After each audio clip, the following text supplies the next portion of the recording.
Hello, my fabulous chemistry students. Video 10, Intermolecular Forces. This is the last video of this unit. Woohoo! All done, baby. This is it. So, intermolecular forces. I feel like I'm echoey right now. Am I sounding too loud? I apologize if I am. Um, intermolecular forces. So let's break this word down real quick. Inter versus intra. In, no, no, intra versus inter. So, have you heard of the interstate before, or the intrastate? So, the intrastate is like Route 490. Route 490 is technically an intrastate because it stays within the state. An interstate Route 90 goes in between states. So this is going to be a molecular force, okay? A force of attraction between molecules. Intermolecular force, you will hear me call it an IMF, okay, for short. So, what is so important about these intermolecular forces? Well, first of all, they are not bonds. That's A number one. They are forces of attraction. You know,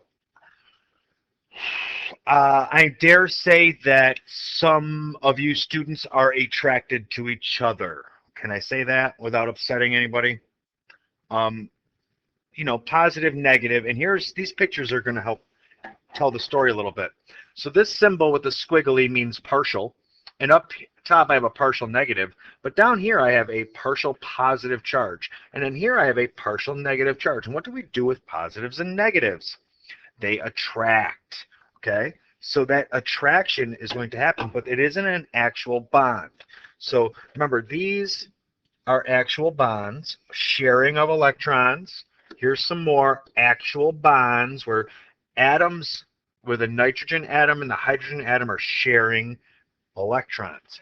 But in this particular piece here, the nitrogen and the hydrogen are not actually sharing electrons, but their charges are going to make them attracted to each other. Okay, very much like magnets. And that's going to play a part in some of the way things act.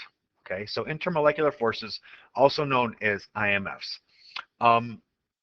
It says only only covalent compounds, never ionic. So ionic covalent molecules. Weak intermolecular forces that act between molecules. They only exist in gaseous and solid states because, I'm sorry, I misspoke, gaseous and liquid states, because solids are so close together and fixated in position that they don't have to have a force in between the molecules. It's just already structured. But gases and liquids experience this. Let's see. They call them weak because an actual bond is much stronger, and we judge how strong a bond is based on how much energy we have to put in to break it. All right, so here is another little picture. This, of course, is the bond where the hydrogen and the chlorine are sharing electrons. But do you see all these electrons around here? That gives me my partial negative. Now, hydrogen has one electron and it's sharing it with the chlorine. And so if this over here is the partial negative, this then is a partial positive. And this attraction, we usually use a dotted line because it's not an actual bond, is the intermolecular force. Okay? And what we're going to say is all intermolecular forces are weak, but when I'm talking about intermolecular forces, of course, some are stronger than others. So IMFs, big here, not bonds. Please, it is not bonds. Do you think there might be test questions that try to trick you into thinking it's a bond? Absolutely. All right, so London dispersion forces, there's another word for this. It's called Van der Waals. And I think it's AALS because it's like Dutch. Van der Waals forces or London dispersion forces. You might hear me call it Van der Waals a lot because I think that's what it was originally called, and we changed it to London dispersion. It's only important for nonpolar molecules. More electrons equals a greater London dispersion force. So basically, It says only important for nonpolar molecules. The reason that is because that's all there is.